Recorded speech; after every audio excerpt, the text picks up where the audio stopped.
Halo semuanya, perkenalkan nama saya Muhammad Fahri Bayhaqi dari kelas 10 TKJ 2 yang bersekolah di SMKN 2 Cikarang Barat. Di sini saya akan sedikit menjelaskan yang saya ketahui tentang penggunaan alat ukur di bidang teknik jaringan komputer dan telekomunikasi. Yuk langsung saja ke pembahasannya. Pertama, ada definisi alat ukur. Alat ukur merupakan instrumen yang digunakan untuk menghitung, menginspeksi, dan memperkirakan dimensi suatu objek dalam satuan tertentu.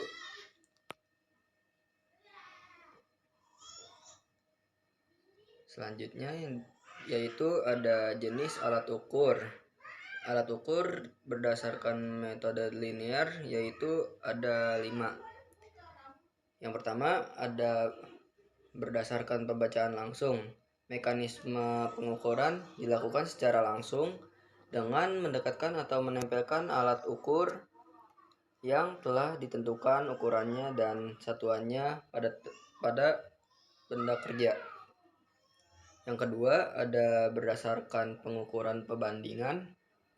Dalam melakukan pengukuran, jenis alat ini akan membandingkan satuan ukuran tertentu yang tertera dalam alat.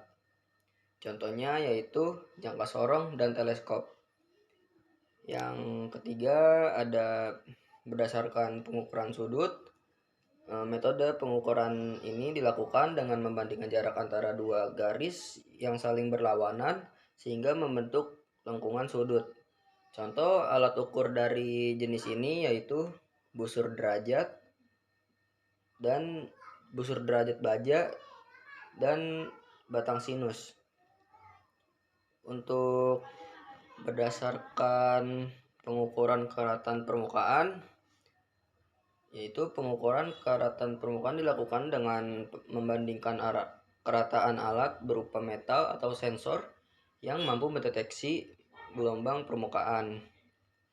Contoh alat ukur ini yaitu dial indikator dan surface profile gauge. Yang terakhir yaitu berdasarkan pengukuran khusus. Jenis alat yang digunakan untuk mengukur suatu kondisi tertentu dengan dukungan teknologi. Misalnya, laser. Teknologi dalam alat ukur ini dapat dijumpai dalam sistem elektronik serta pengukur jaringan dan telekomunikasi. Selanjutnya yaitu ada konsep alat ukur.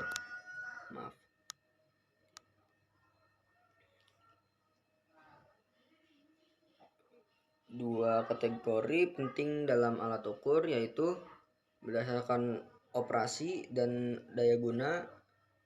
B. Berdasarkan karakteristik alat ukur. Alat ukur dibedakan menjadi beberapa karakteristik yaitu statis, dinamis, kalibrasi, akurasi, ketelitian, kepekaan, jangkauan, tingkat kelemahan dalam pengukuran.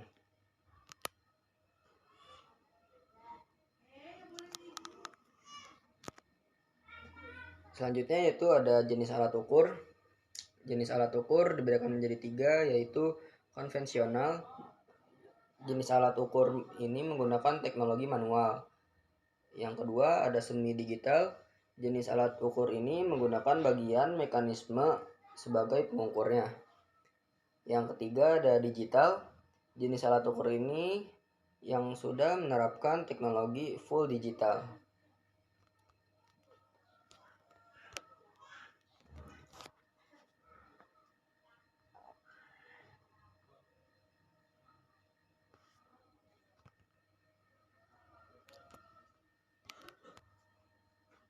Lalu di sini ada energi listrik. Ada 2 jenis sumber energi.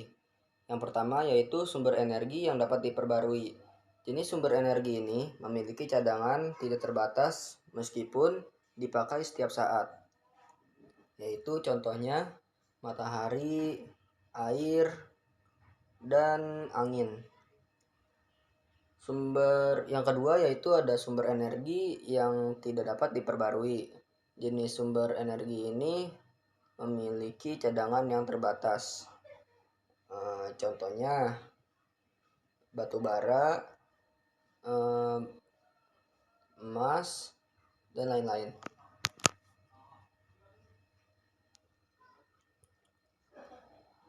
Arus listrik berdasarkan arahnya.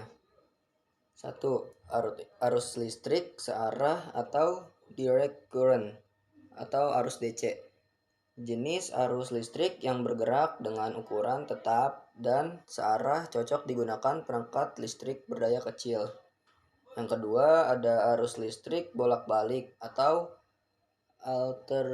alternating current atau arus AC. Jenis arus listrik yang memiliki besaran dan arah arus listrik yang berubah-ubah secara bolak-balik dalam satuan tertentu.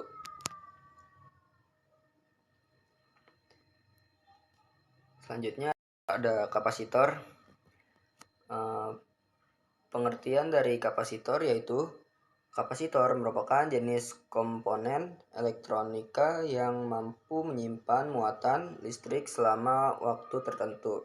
Kapasitor memiliki dua lempengan pelat metal, positif dan negatif.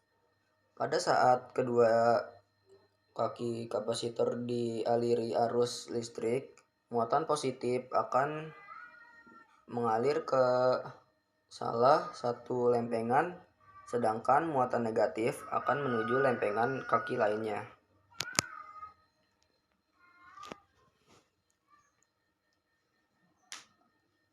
Yang selanjutnya yaitu ada jenis kapasitor. Kapasitor dapat dibedakan menjadi dua, yaitu kapasitor tetap. Kapasitor tetap memiliki besaran kapasitansi tetap atau tidak berubah-ubah.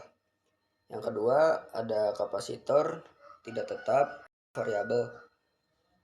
Kapasitor tidak tetap adalah jenis kapasitor yang dapat diatur dan diubah-ubah nilai besaran kapasitasnya. Selanjutnya ada transistor.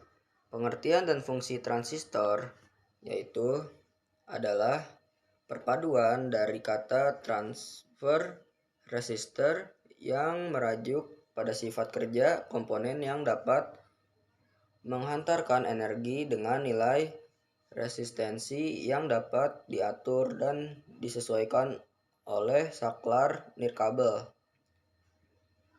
Ada beberapa jenis transistor. Yang pertama yaitu transistor bipolar, memiliki 3 terminal yaitu terminal E emitor, yang kedua ada B atau base, dan C yaitu kolektor. Lalu ada transistor unipolar, hanya digunakan metode atau pembawa muatan. Selanjutnya yaitu ada test pen. Test pen adalah alat ukur listrik minimalis yang berbentuk seperti pulpen dan paling sering dibawa oleh teknisi listrik. Test pen digunakan untuk melakukan pemeriksaan adanya arus listrik pada perangkat atau kabel listrik. Test pen yang biasa ditemukan yaitu test pen biasa, test pen semi otomatis, dan test pen digital. Lalu yang terakhir ada test pen DC.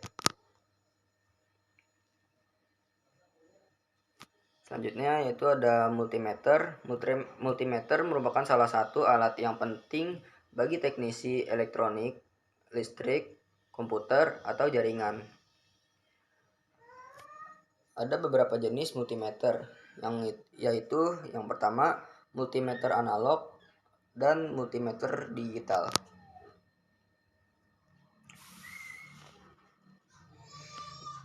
Selanjutnya yaitu ada LAN tester. LAN tester berfungsi memeriksa sambungan kabel twisted pair dengan konektor RJ45 ataupun RJ11. Alat ini dibagi menjadi dua bagian, yaitu bagian master atau pengirim sinyal dan bagian penerima sinyal. Selanjutnya yaitu ada OPM atau Optical Power Meter. OPM adalah alat elektronik yang diciptakan untuk mengukur kekuatan sinyal dalam jalur serat optik serta mampu mengidentifikasi besarnya loss data cahaya ketika ditransmisikan. Ada beberapa jenis OPM yaitu 1. Sensor panas, thermal sensor. Untuk mengukur panas yang ditimbulkan oleh sinyal perangkat akan menggunakan daya optik untuk menaikkan suhu pada komponen penyerap panas berbahan lapisan hitam. Yang kedua yaitu ada sensor cahaya, light sensor atau fotodiode. Sensor ini dibuat dari material semikonduktor yang dapat mendeteksi beragam tipe cahaya seperti cahaya inframerah, ultraviolet, hingga sinar X dan memiliki sensitivitas lebih baik dibandingkan sensor panas.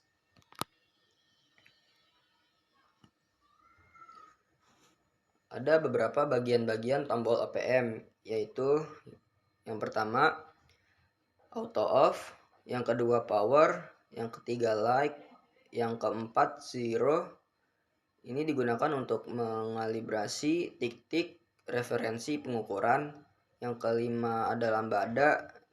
Ini fungsinya untuk digunakan menentukan panjang gelombang cahaya dalam fiber optik yang akan dikalibrasi. Yang terakhir yaitu ada dB. dB ini digunakan untuk mengganti opsi standar satuan pengukuran.